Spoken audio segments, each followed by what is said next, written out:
What's up, girlfriend? Hey. Now this is the kind of video I like to do. Quite a few different types of video. What have I told you?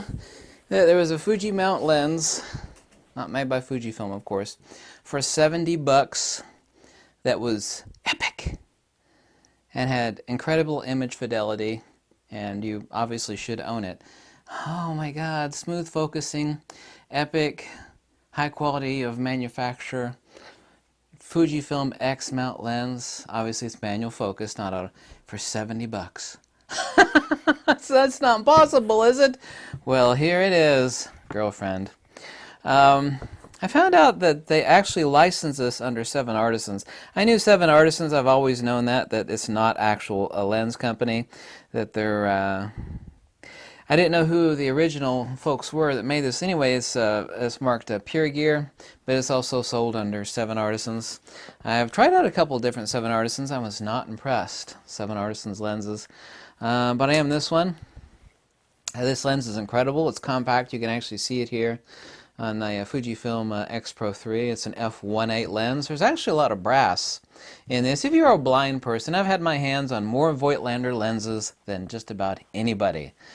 And if I were blind and this was like mixed in with some Voigtlander lenses and I was feeling the smoothness of the aperture and the smoothness of the focus helicoil, metal against metal, I would be darned if I could actually tell the difference between this and an $800, $1,000 Voigtlander. And I mean that with all seriousness. I posted up some very, very boring test samples up on Instagram. I'm going to actually open up a private website since Flickr wants to capture money now, and I don't want to use Flickr anymore. I don't want to give them money. It does flare really bad, but I mean, unless you're shooting into the sun, here's an example of bad flaring shooting into the sun. Actually, this effect can be nice if you want it to be that way, but I mean, a lot of lenses like this do have bad flaring. So let's actually go over the negatives on this particular lens. It's 7 elements, by the way. I think it's 10 aperture blades on this. And by the way, it's also $380 cheaper than the 23mm f2 Fujifilm lens, which I also happen to own. But it's a lot sharper with way better bokeh than that lens. You actually have to stop that 23mm f2 down to f5.6 to get any sharpness out of that sucker, and that is a fact, and countless people have said that. Anyway, this is a 25mm f1.8 Fujifilm X mount lens, and yes, if it were actually a Sony mount, this is one of those weird times, and I've seen this before, where the Sony mount's actually available for $59, but the Fujifilm X mount is 75 bucks or $78, essentially 70 bucks. On the website, and anyway, it's a PERGEAR. So it's very compact. It actually has, unlike a lot of Voigtlander lenses, it actually has incredible focus peaking. Since obviously you're going to be using it for manual focus, you need good focus. But there's some like halfway decent Voigtlander lens, especially wide ones. Voigtlander wide lenses are not that great, but they have horrible focus peaking. I mean, just horrible. The focus peaking on this, that doesn't translate well to the camera. That the lens has to be of a specific nature for focus peaking to work well. A lot of people don't know that, and the focus peaking does translate well to this camera, so that you can get very, very accurate focus. You can get very, very close with it too. It's something like about 1.25 feet. It's somewhere right around a foot. You can get very, very close with it. So it's very compact, awesome focus peaking, better than the Voigtlander equivalent 23mm. It's moderately sharp. Very high quality of manufacture. It does have moderately soft corners. It does. I'm not going to lie to you about that. It does, and it has a significant flaring. But unless you're shooting into the sun, or you don't know how to purchase like a $6 off-brand lens hood, which you can get a metal $6 off-brand lens hood, you know, it's not really an issue. And people actually talk about bad flare, like, well, don't shoot into the sun and or buy a freaking $6 lens hood. You know, that doesn't make it a bad lens. Even though these images are the most boring shots, and they're just test shots, okay? Most boring test shots possibly imaginable. I actually did a lot of testing on this lens, and I do take, even at 70 bucks, which is what this lens is, very, very compact too, by the way.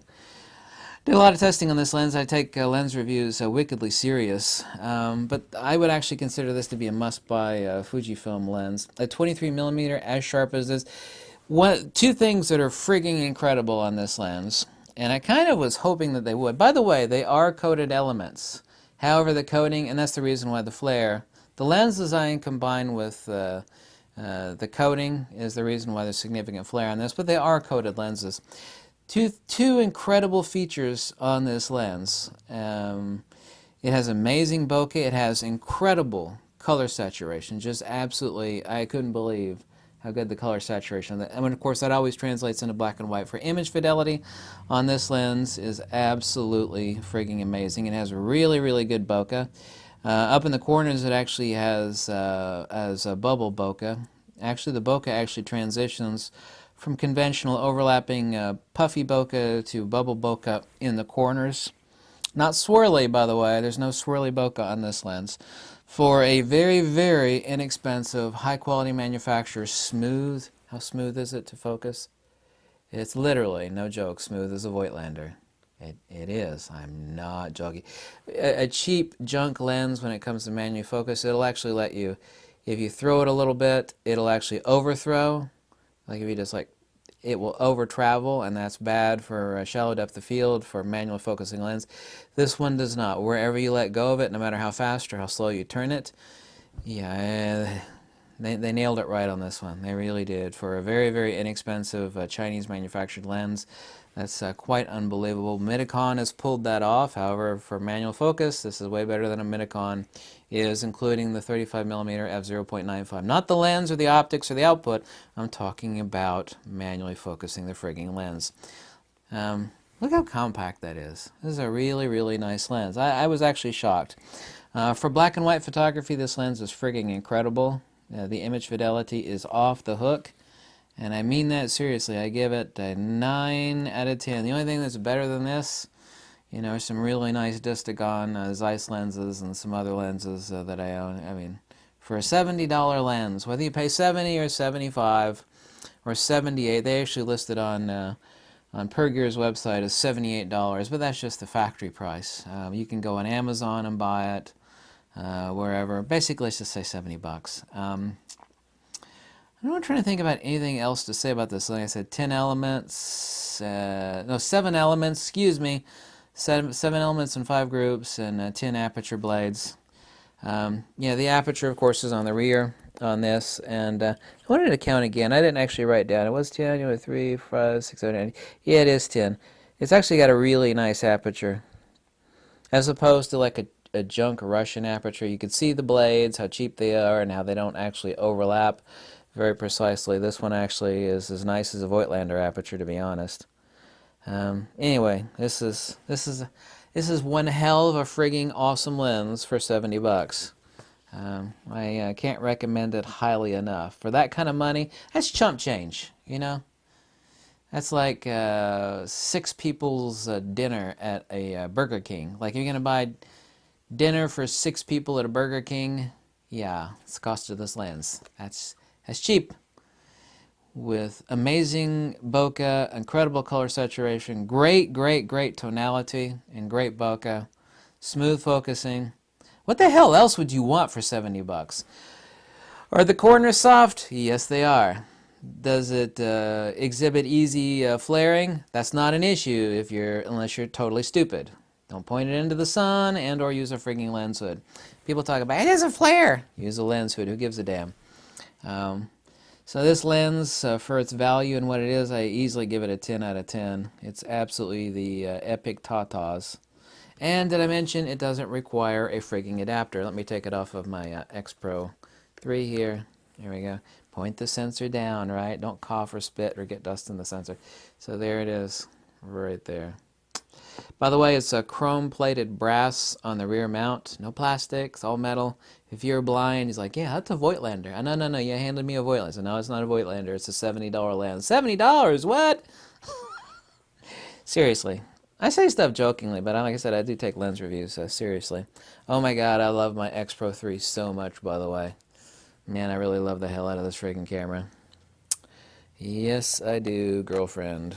Anyway, thank you so much for watching. I hope you like this review. And let's put our little lens cap on. There we go, 43mm lens cap. And thank you so much for watching. This lens was a shocker. It's 70 bucks, essentially. 78 bucks. Someone don't pick on me because I said 70 instead of 78. Depends on where you buy it. Basically, in the Fuji X mount, it's 70 bucks, essentially. You say 75 or 78, whatever. I think you get the point, right? Thank you so much for watching, and wait for it. Fujifilm. Yeah. Man, this lens is great. One hell of a great lens. Especially that kind of money. Oh, yes. Thank you. Bye.